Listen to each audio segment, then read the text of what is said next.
Well, welcome everyone. Great to see you all here today. For those of you who don't know, my name's Gillian Tett. I'm the Provost of King's, and I'm absolutely delighted to be having this conversation today with Susanna Kempe, who is here representing the Laidlaw Foundation, which is a fascinating group that I have to be honest, I didn't actually know much about until last week.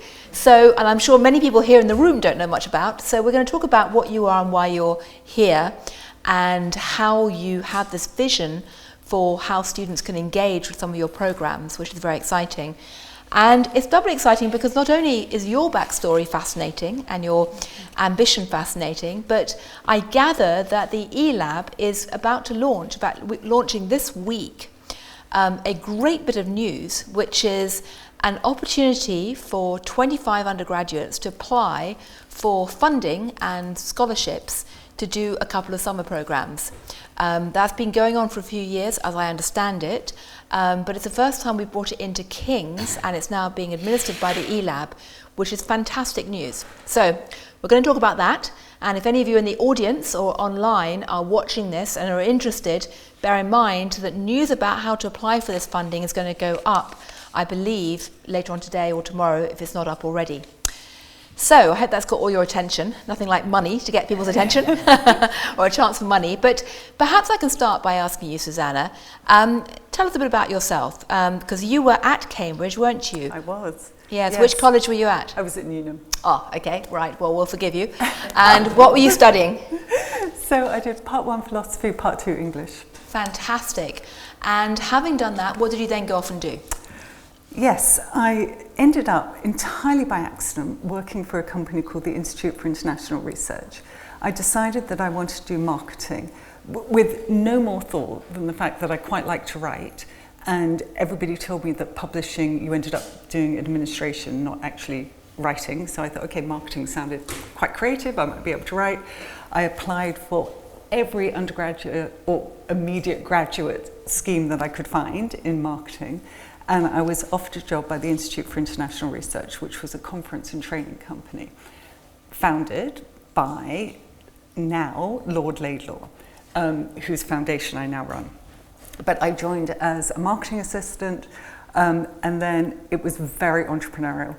We were in an office so small on Regent Street, so in London, which at that time was not the glorious place that it is now, that you had to tell the person behind you if you wanted to move away from your desk so that they could move in and you could move your chair back. It was an absolute hovel of an office. And then actually every IR office that I worked in was in a terrible part of town and then became completely gorgeous. So probably one of the biggest regrets of my life is I never bought property in the places we had offices because they all turned out to be fabulous. But yeah, I started for working as a marketing assistant for IIR, and then developed my career through IIR. And then when Irvin sold the company in 2005, I was part of his senior team that sold the company. So by that point, I'd been working there for 17 years. And we sold the company to Informa, which is a FTSE publishing company, and actually tipped them into the FTSE 100 because at the time we were the largest conference and training company in the world. That added to their exhibition conference company. And Taylor & Francis, so a lot of you might know academic publishers, and from there I became their CMO and head of investor relations. But the money that they paid Lord Laidlaw, which was $1.4 billion, was his original fortune, which he then went on to increase, but has become now all of the funding for all of the scholarship programs and the schools that we support around the world. So tell us what the Laidlaw Foundation actually does and why should we care? We should care because everything we do stems from a belief in the power of education to change lives. And I think we should all care about that. The work we do centers around 3 core problems. We are trying to break cycles of poverty, reduce inequality, and most pertinently for this group here, develop a new generation of ethical leaders. So we have schools that we support in the northeast of England. We have 11 schools. We've got a multi-academy trust, and that's very much around breaking cycles of poverty. We have a Women in Business programme where we provide full scholarships for women to earn their MBAs at 4 of the world's leading business schools. Not yet at Judge, but obviously there's time. And then we have our undergraduate scholarship programme. So we started the programme here over 3 years ago. Jane, who's there, is running it from Newnham College. So it has been available to Newnham, Trinity Hall, Murray Edwards and Fitz undergraduates. And now that the eLab is taking it on, it's going to be open to every undergraduate in Cambridge, which is really exciting. Right. And the programme provides undergraduates with paid for summer of research, so they can do independent research on any subject of their choice, as long as they can persuade a supervisor to sign off on it and supervise them for the summer. It gives them leadership training and development, the opportunity to develop their character through a programme run by the University of Oxford, the Oxford Character Project, gives them overseas 6 weeks, which could be their research summer, or it could be a second summer which is also fully funded, where they develop their leadership skills through service, working with an NGO not-for-profit of, again, their choice. They have to find a not-for-profit and pitch their idea to them as to how they can help them and the community with whom they're working. We do also have some centrally organised projects. And in fact, one of our wonderful scholars, Leo, who is now here doing a master's, was an undergraduate Laidlaw scholar with us and worked with the Timothy Smith Network, which is a program in the US. Oh, right, fantastic. So loads of opportunities. Right, and apart from, say, your example where you went to work with the Timothy Smith Institute in the US, what other kind of projects have you funded to date? I mean, give us an idea so the students watching can realise what they can pitch for. So there are and each university, so we have 22. And how much do you normally give to a student at a time? So typically, so we have 22 partner universities around the world. Yeah. And we provide the grant to the university, and then the university selects the 25 undergraduate scholars, and they provide the funding based on what they think is entirely appropriate for all of the leadership training development, the support they get. But typically, a scholar receives £3,000 for their research summer, so that's 6 weeks, fully funded, and it works out to be definitely a lot more profitable than working in McDonald's or behind a bar or whatever else. Even with a living wage, the new living wage, exactly, yes. And then their second summer, if they self-organise, then we call it a Leadership in Action programme. So if they find the charity, they organise their own travel, they look after everything, then they would typically get another £3,000. Right. If they're working through something that the university has organised for them or that we've organised through the foundation, then it's fully funded, and they just don't need to pay for travel or accommodation or expenses, but they don't get additional money on top.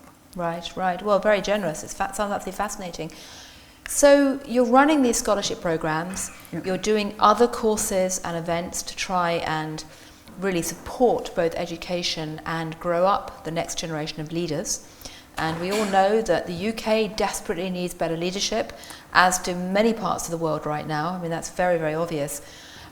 In terms of, and by the way, I'm very curious, what is a character institute? How do you teach people character? So sounds a bit like sort of being sent off at school to kind of go and run 20 times around the football pitch or something, you know. It's interesting, isn't it? So it invokes my memories of my mother telling me I had to, you know, do X, Y, and Z because it would be good for my character. Usually involved unloading the dishwasher. So it stemmed from the Oxford Character Project has been going for 10 years now. And there were two Oxford academics that were having a conversation and slightly boasting between themselves about the fact that there were more Oxford alum as world leaders than any other university. And then they looked at each other and went, okay, this is being recorded, so I won't use the word they used, but they swore, and said, they were all an absolute disgrace. So they realised that the university was... And they read the book Chums, or whatever it's called. Yes. Yeah, I think that came after. Yeah. But it was the idea that the university was fantastic at cultivating careers, but really bad at cultivating character. So what was going wrong? So they then decided that they would do a full longitudinal study around what are the traits of wise thinkers and good leaders. Because if you look at every sector, every geography, you can see egregious failures of leadership, right? From outright corruption to just being shockingly careless around people and the planet. Right? So they said, okay, so why is it that people can reach leadership positions and then in those positions do really bad things? Okay, and that for us has always been why we talk about building moral muscle. Right? Because we don't believe that anybody leaves university, so all of these wonderful people, we don't think they're going to leave university and go, I know, when I get into a position of power and influence, I'm going to lie, I'm going to cheat, I'm going to commit fraud, and yet somehow we end up with lies on the side of buses and presidents who are lining their own pockets. Right? So what goes wrong? So they did this whole big study and they developed a sort of a circle of character traits. And they realized that where it goes wrong is where you have an excess or a deficiency of a particular character trait. So the character traits would be things like ambition, drive, curiosity, but also humility, temperance, justice. So where things are out of balance, bad things happen. So have somebody who doesn't have enough drive, stuff doesn't get done. Yeah? But an excess of drive means that you might not be willing to listen to ideas. You might not take enough or pay enough attention to the risk involved in something.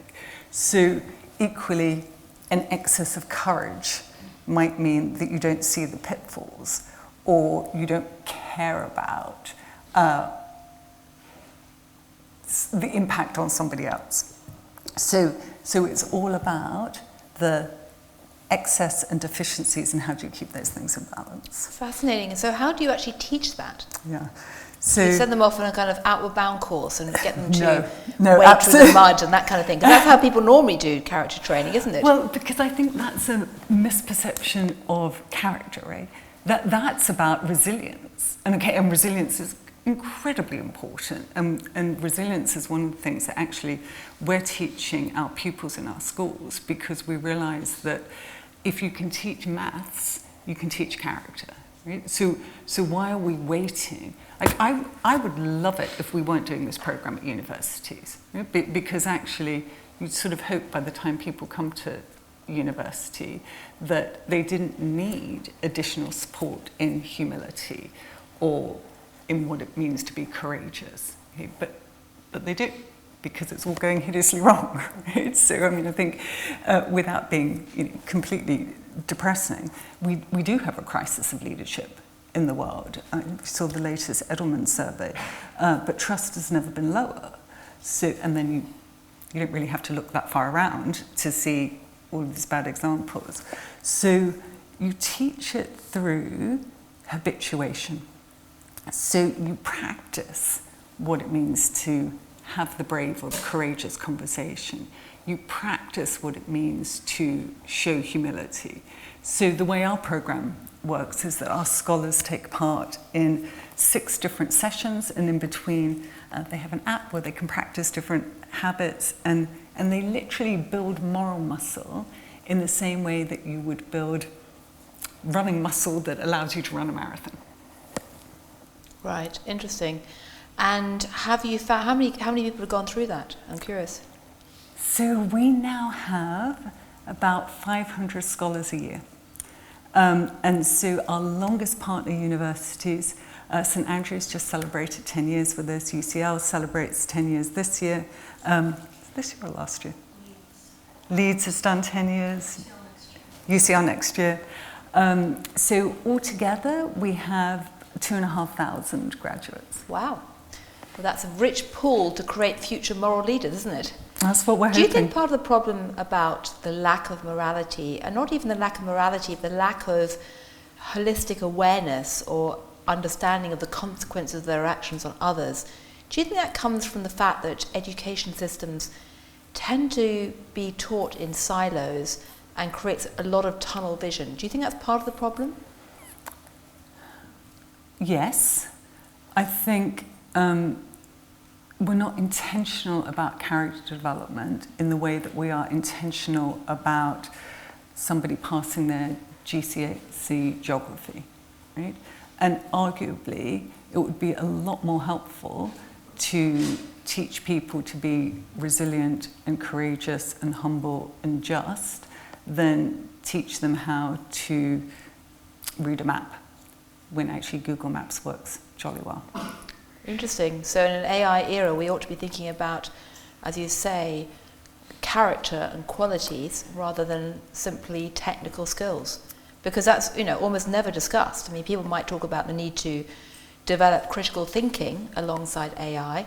I often think that, if we would go forward and create a new education system and explain ourselves to the outside world at King's, we'd present ourselves as Turing Plus, that you get a combination of proper computer science training and understanding of AI and all those kind of things, but you also retain the ability to have critical thinking.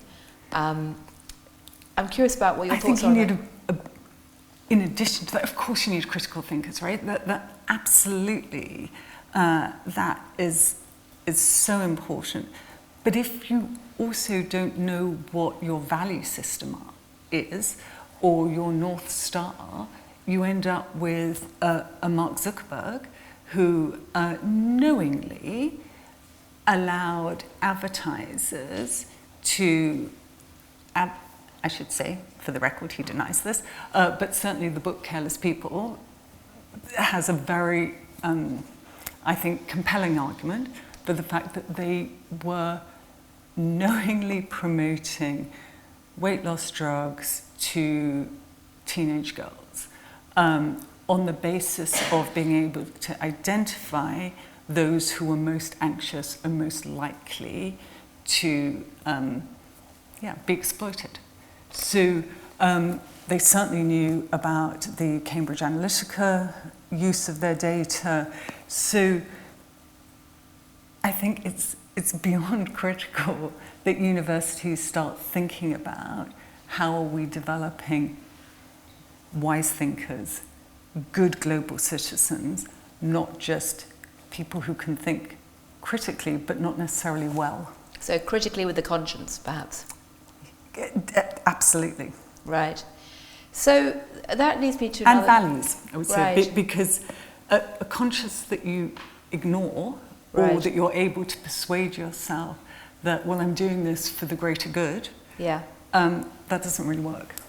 So one of the questions, and by the way, that is a pattern I've observed over and over again and written about in my own books, which is that, it's very hard for people to believe that when the Wall Street bankers in 2004, 5, 6 started creating the financial products that then created the financial crisis, they absolutely told themselves and other people that they were doing this for good, that they were helping people get access to credit, that it was going to make the system safer, it was going to be better, and they believed it. I mean, people afterwards said, well, the bankers must have been, mad, greedy, evil, stupid, and they weren't. I mean, they had, like many human beings, constructed a narrative and justification for their world which seemed to make sense, and which they half believed. And the same thing happened. I remember writing a column in about 2010 after the great financial crisis, having just been to Silicon Valley and seen exactly the same patterns develop, where you had, once again, technical, I was going to say geeks, people who were in command of a technology that no one else understood, telling me, once again, that their amazing innovations were going to be good for everyone. They alone understood them. They had to move fast and break things, to quote Mark Zuckerberg, and therefore it was going to be good for everyone. And they couldn't see how they might look to others or how their actions might impact others. So if they'd had a bit more humility, right, they might have stopped and thought, okay, I actually don't understand this, and so what does that mean? If I don't understand it, I'm perpetuating something which I have no idea how it's going to work out, which all of the subprime mortgages, all of those things, right, that actually, if they'd stopped and done the maths, they would have thought, how on earth is this going to ever work out? And if they'd had a bit more accountability, right, which is another thing that we talk about, if they thought, wait a minute, if this goes wrong, then what happens? And actually caring about that, and caring about subprime mortgages, caring about people who are then going to lose their houses.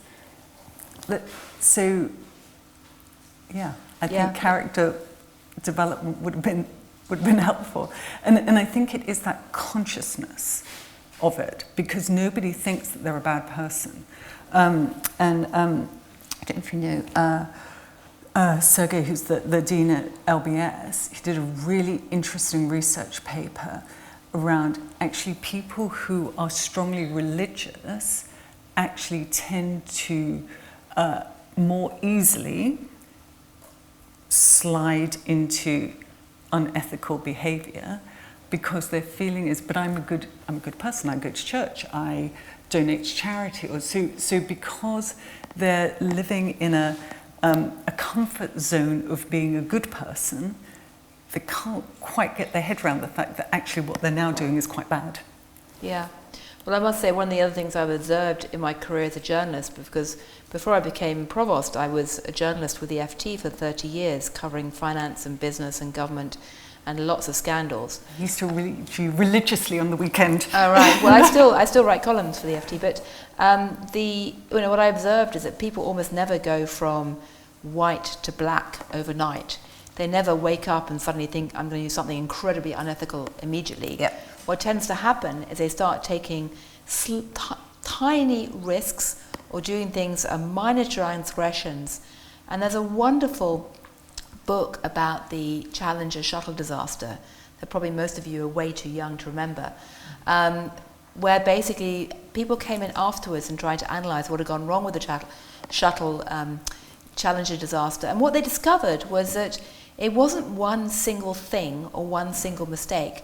What had happened very slowly over a long period of time was that people had started to skip safety tests just to put the boundaries a tiny bit, and cumulatively over a long period of time their concept of what was normal and acceptable had shifted, and they'd normalised deviant behaviour. Yeah. In fact, they actually launched this phrase, the normalisation of deviance, where things gradually slide over a long period of time, and suddenly if you stop, you wake up and realise you've gone from white to black without even noticing, because things have been normalised.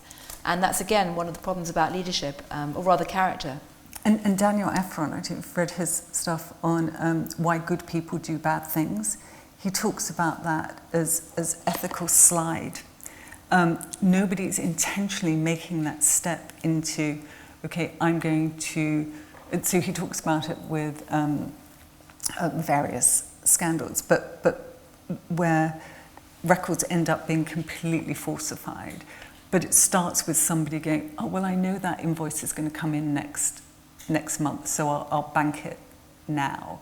And then it continues to move until you have Ponzi schemes and all sorts of badness. Right.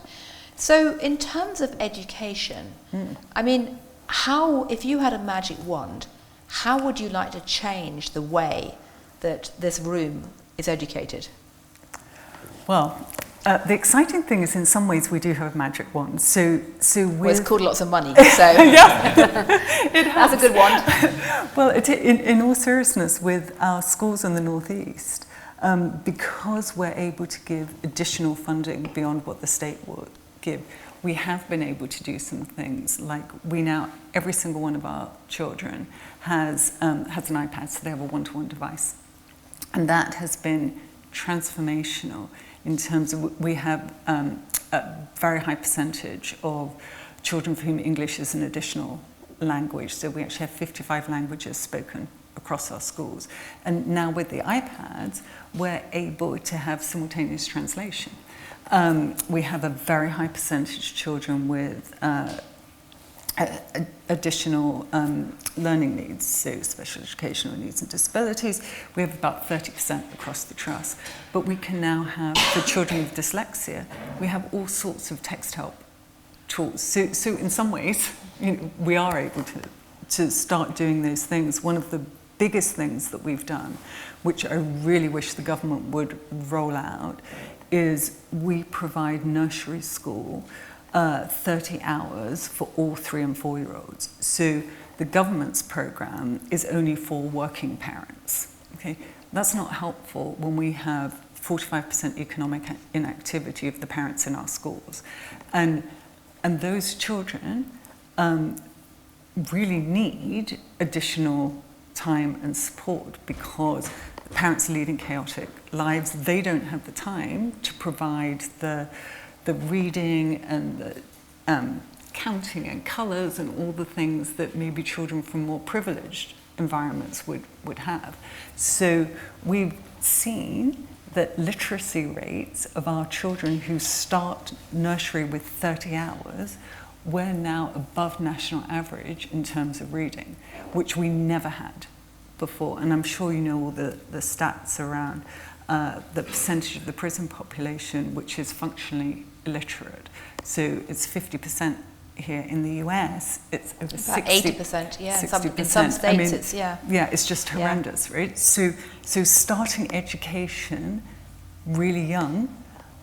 So that would be the first magic wand that I would have just within the UK.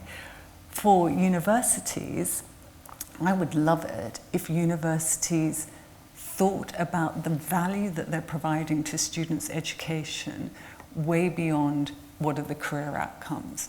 So we've been talking to QS and TESS and everybody who does their rankings to say, we're not sure that we're actually ranking universities in the right way, because university rankings include an awful lot of research citations.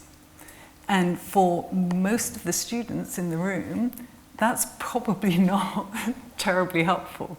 So if I could wave my magic wand, I would be making sure that students have the opportunity to be taught, and in terms of absolutely their academic studies, but also what it means to be intellectually curious.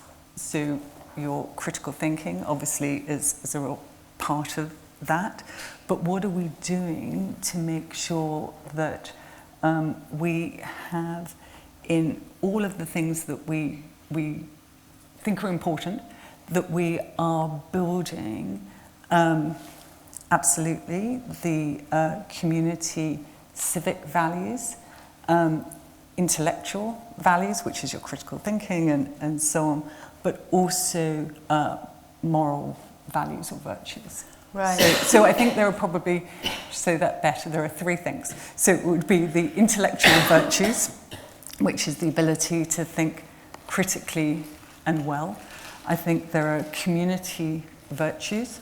So what are we doing to make sure that young people have the opportunity to become good global citizens? So looking outwards and understanding what is happening all around the world, not just in the beautiful cloisters around here, and what does it mean to develop moral virtues? Right.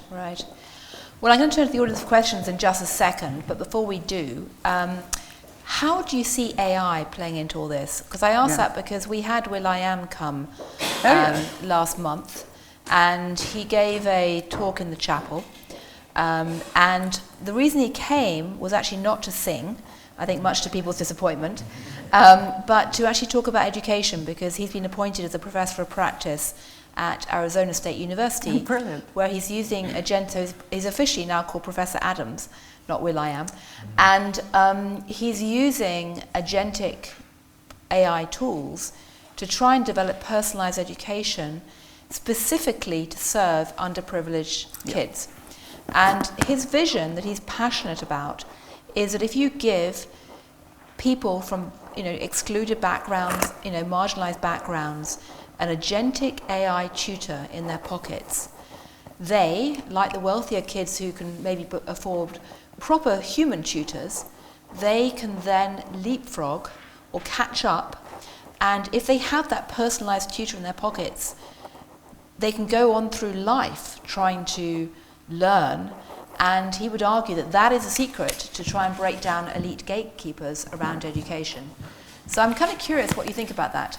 No, I think he's absolutely right. I mean, because by the way, the elite gatekeepers are people like ourselves, which is one reason why I thought he should come along and challenge us with a vision of education using AI and digital technology, which I'd say is quite different from where we are in Oxford or Cambridge or much of the higher education sector today. So I think the only difference I would have maybe in that viewpoint is that I don't think the AI tutor needs to be at university, right?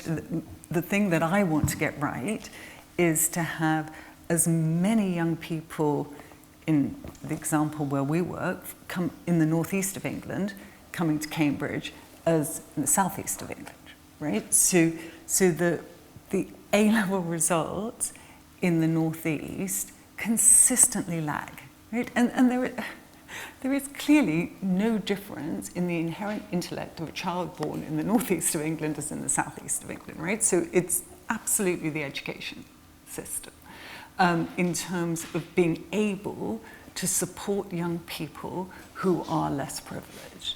And we can totally do that by doing things like having AI in the classroom. So all of our children have iPads.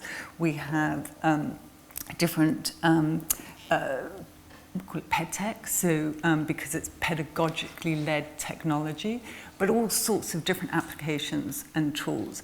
And some of those are AI based. So we use a program called Century Tech for reading. And one of the great things with it is that it can identify, based on its huge data set, if a child is getting certain answers wrong, what is it that they don't understand? And then it takes them back to that modular piece of understanding. So, and we're working with it's another brilliant school, the London Academy of Excellence. It's run by a guy called Alex Crossman. It's absolutely superb. They get, and it's right near Stratford. It's in Newham. It's from the area from which it takes its students is definitely not wealthy. And they actually have as many students going to Oxbridge as Eton or St Paul's or anywhere else. They have phenomenal results.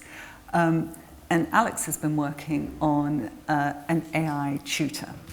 So children from environments where their parents aren't able to support them on their homework, the AI tutor can. So, and for me, that's all about making sure that then when children arrive in Cambridge, they benefit from the whole tutorial experience and supervisions. And so for me, the AI starts early, not just when you're here. Right, fascinating. Well, I think it should have been you interviewing Will.i.am on the platform instead of me, because I'm not an educational AI expert at all like that. But I must say the thing that made certainly the Dean most happy at the event was that it turned out Will.i.am had just come from the Vatican, and as he sat in the chapel, I asked him which was more impressive, the Vatican or King's College Chapel. And he's sufficiently good at sucking up to his host. He said, King's College Chapel, of course. So at that point, I think the Dean started levitating with delight.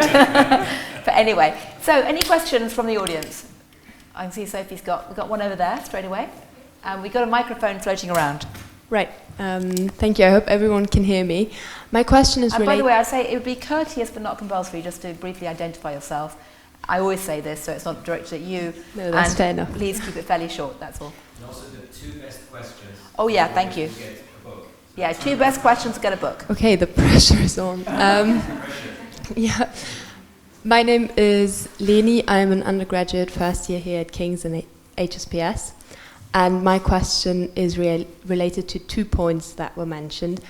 One being one of your goals breaking cycles of poverty and inequality, and then also the notion that Cambridge is quite an elite place of education, which I think counts for many of the universities that are partner universities. You mentioned St. Andrews, Oxford, I know there's also MIT, I believe. So many universities that already have resources for their students. And as a student of a university that is part of this program, I'm incredibly thankful for it, but it also kind of feels like it's maybe a bit contradicting to your original goal, or it is not. That is why I'm asking this question. It's a great question, and you know, we debate it all the time because our Women in Business program, where we fund MBAs, that is only for women from socioeconomically disadvantaged backgrounds. Okay? The reason why we end up saying, yes, we're going to work with the top universities in the world at the moment, is because we think, because of the privilege that you have of being an elite university, you are most likely to end up in a position of power and influence. And we want to change the world. Okay? So we want people in those positions to be wise thinkers and good leaders, which self-evidently right now they're not. So if we can make that change, right, then the world becomes a better place. Right? It is completely bonkers. At the moment, there's something like 340 million people working in humanitarian aid, and there are 700 million people living on under $2.15 a day. Right? So there are a lot of people trying to make things better who are failing spectacularly. So we need super smart people who are most likely to get into positions of leadership to start being both high integrity and high impact. Because right now, I think a big problem is the good people are losing the argument to the people who move fast, break things, but appear to get stuff done. And the stuff they're getting done is not good. So that's why. Does that answer it? Okay. Fascinating. Right, got a question over there. Hi, my name is Simon, and I'm a Master of Philosophy student in Education, Policy, and Leadership. So Perfect. My question is also about AI and education. So I'm really interested in this area and been researching in this area as well. And I'm thinking, like, there are many issues with AI, and the Department of Education has also announced in August about the guidance and ethical issues relating to AI, like in secondary schools and in all these UK institutions. And I'm thinking, if AI is acting as a cognitive tutor and trying to boost student thinking through the inquiry-based approach and also Vygotsky scaffolding and collaborative learning, is it possible that in the future we can have a leader which is guiding the AI development program in UK secondary schools and to help teachers to develop the AI literacy? And then they will use AI for lesson planning and for some like interesting maybe kind of like task and also like classroom design quizzes and to help students to boost their like curiosity and interest to the subject. Will that be possible in the future for the UK? So it's already happening, okay, in different mats. So for instance, we use AI to reduce marking time for our teachers. So you'll probably all have read, right? Teachers feel very overworked, they're super stressed. Partly it's because they're having to do the work that historically was done by social workers, so there's so much more pressure being added on teachers. So yeah, so we're running a pilot to use AI to reduce teacher workload on marking. As I said, there are lots of different PedTech programs that involve AI. Do I think the Department of Education is as far ahead as some of the most innovative mats? Absolutely not. So there is a real opportunity for multi-academy trusts like ours to support the Department for Education in coming up with robust practices that do work.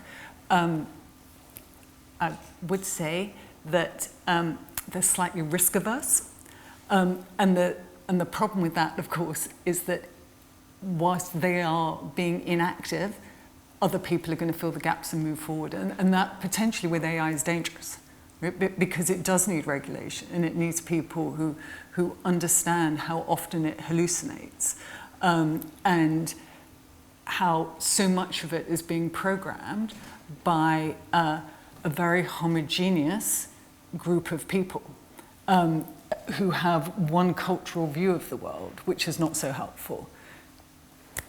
Does that answer? Yep. Okay. Fascinating. Got a question over here. Oh, actually, yeah, question there and then behind. Thank you. I'm William, the PhD administrator in the Faculty of History. I was just wondering who defines the characters that make up a good leader, and how do you make sure that that definition is up to date? You think 100 years ago, a definition of a good leader probably wouldn't have included inclusivity and diversity. So how do you make sure that you're keeping with the times? That's a really interesting question. I'm sure that Genghis Khan thought he was a good leader. Yeah. So inclusion and diversity isn't something that actually is in the Oxford character trait will, but what is being just. And I think we would all say that justice means being inclusive. There is absolutely something around being accountable. If you're going to be accountable, then you need to make sure that every single person is having the opportunity to show up to the table and be part of the discussion, right? So I think the core concept actually remains the same. It's hopefully our interpretation of it develops and improves as we become more enlightened. That's great, thank you. Fascinating. Right, question there, I think, and then at the back. Thank you very much. I'm James. I'm an alumnus from King's, and I'm now a Life Fellow at St Catherine's behind that door. I wanted to ask, following on from the last question about morality, the Victorians were very keen on moral education, and that sort of got thrown out in the 20th century as being sort of seen as rather fuddy-duddy, I think. And are we returning to a kind of Victorian idea of moral education? It's a great question to ask in a college which has an enormous great chapel in its very middle, and which its actual founding charter is devoted to education, religion, learning and research. So I often think, this is a rather peculiar accident of history, but maybe it's all coming full circle. That gave you a moment to think. Yeah, thank you. I would hope we're not returning to that sort of idea of morality. And I think one of the problems in the US at the moment is that we have a very polarized view of morality and what is appropriate behavior and inappropriate behavior. When we're talking about moral imagination and moral muscle, it's about understanding one's own values and how one acts in order to support those values. So I do think there probably are some universal truths, like on the whole, probably not a great thing to kill someone or steal things. But I wouldn't say that if your child was starving, it was always wrong to steal a loaf of bread. Right? So I think when we're talking about character, we're talking about character traits that allow an individual to make choices that fit with their beliefs and their North Star. Question back there. My name is Gishan. Oh, actually, all right, okay, we'll have Gishan first, and then I don't sorry. know your name, but behind. My name is Gishan Disanayake. I'm from the Judge Business School. I have a question about the character building part of your program. How do you assess your success? Do you track the 500 students who've been on your program? Are they better leaders after they leave it?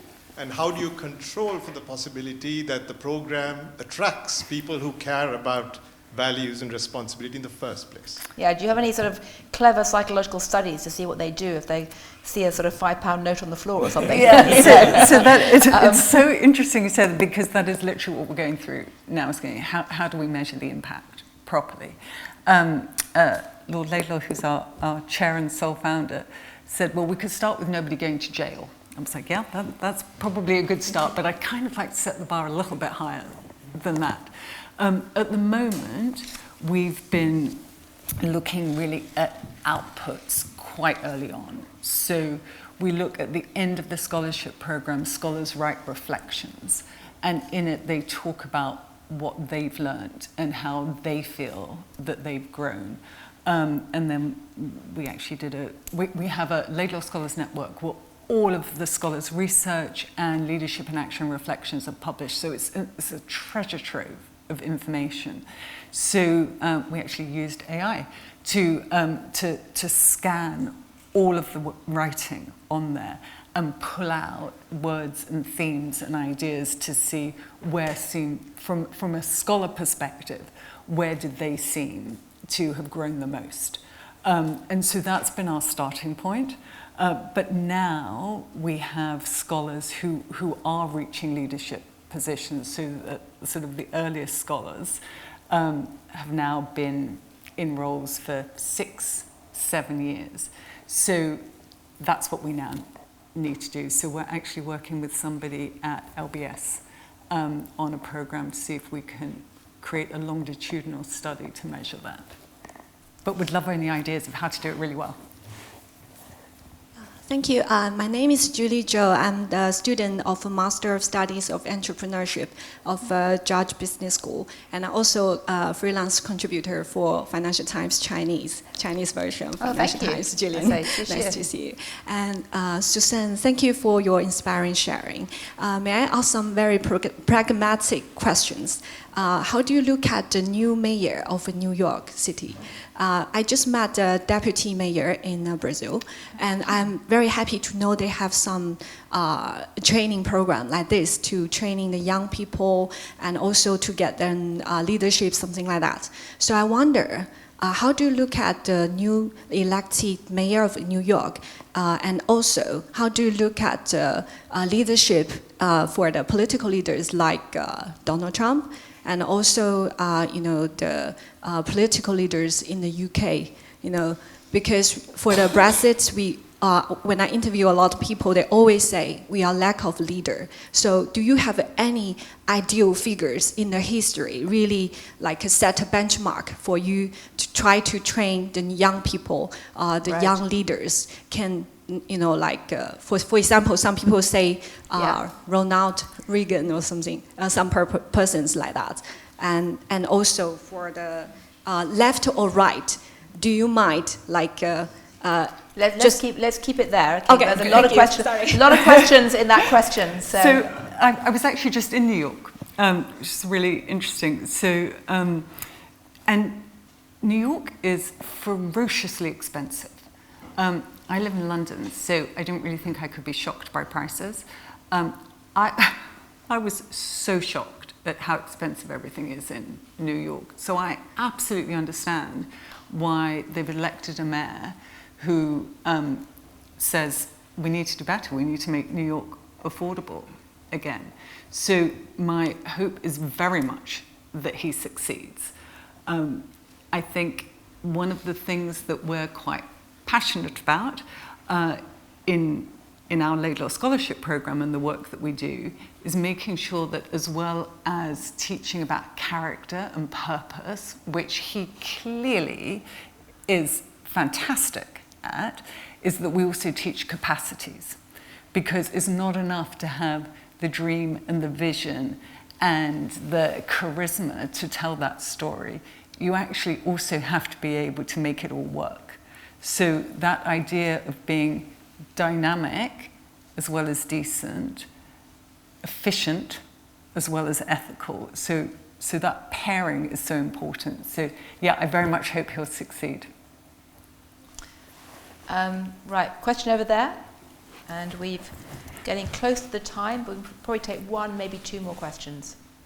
Hiya, my name's Jack. I'm a recent graduate in HSBS, and I'm also part of the first year of the Laidlaw at Cambridge. So it's nice to see you again.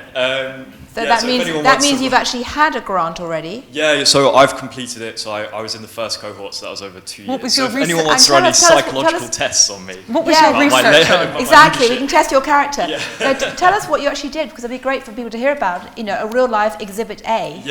Here's one we prepared earlier.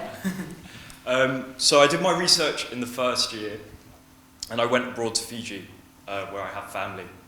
So basically, I did long-term ethnography. So I know you come from an anthropological background yourself. So I did politics and anthropology here at undergrad, and basically got to do this, amazing ethnographic sort of experience with the funding that just wouldn't be possible sort of with my extended family and things like that. So sort of researching about modernity, Christianity, the role of tradition, science, and that sort of then allowed me to, do a DIS in third year, which was, building on that research. So it was super, super helpful.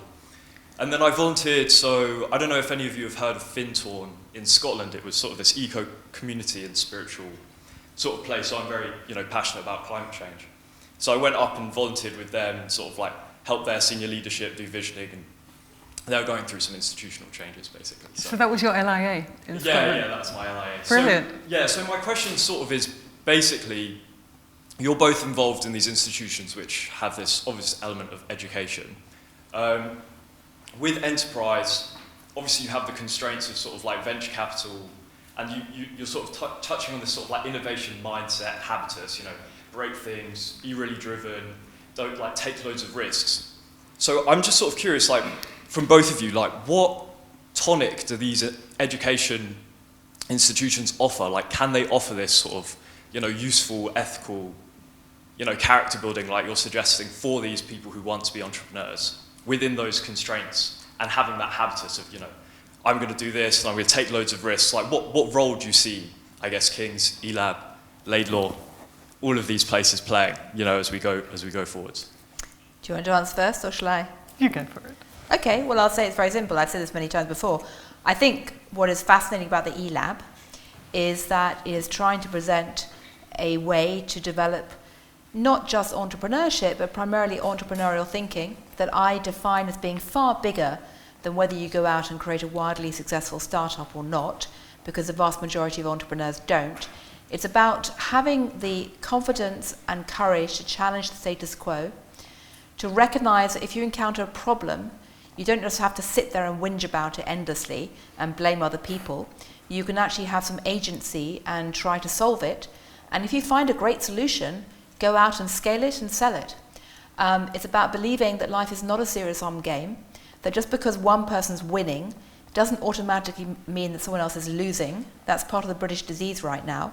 That actually we can actually potentially make the pie bigger. It's about having the confidence and ability to get out there and hustle and to challenge, and to also recognize something which again is not very British, is that failure is not terminal, and it's actually part of an education process. And most people who are successful have failed and made mistakes along the way. Speaking as a woman in particular, who grew up in a period when I had no female role models really to emulate. I never had a mentor. People sometimes say, did you have a mentor? And I'd say, you've got to be kidding, because where I worked, there were no senior women at all. And, the culture of journalism in those days was not exactly where we are now. And there's a reason why we've had all these #MeToo scandals coming out. So, I basically didn't have a lot of mentors or visions or anything like that. But essentially, having the courage to dare to dream to be different and to hustle in a way that, frankly, for many British women doesn't come naturally, because we're taught to be quiet and meek. We're taught that if you make a mistake, it, is terminal, is something I think that, entrepreneurial thinking is all about. And the point about failure and risk is particularly important, because one of the things that tends to happen, particularly to women if they are successful, is that people outside think their careers have gone like that, one smooth, steady upward path. Every single woman I know, and man, who's actually reached a position of so-called success has a thing that goes more like that. And it's behoven on people who have been successful to talk about their mistakes and recognise actually the best way to proceed is to take little risks when you're young, screw up 1,000 times, hopefully when it doesn't matter too much, and then be ready for prime time when it really does. So that to me is what the eLab is all about. Oh, the one last thing I'd say is that what's also incredible about the eLab is that it forces people from different disciplines to work together. And the reality is, one of the great things about colleges is that it crams lots of ambitious people, like molecules from different parts of the periodic table, together in a small space, applies pressure, and they interact, and you see what new compounds arises. The downside is that much of our education is siloized. But again, the eLab is one mechanism for trying to get that kind of interaction and fusion in the teams that are coming together.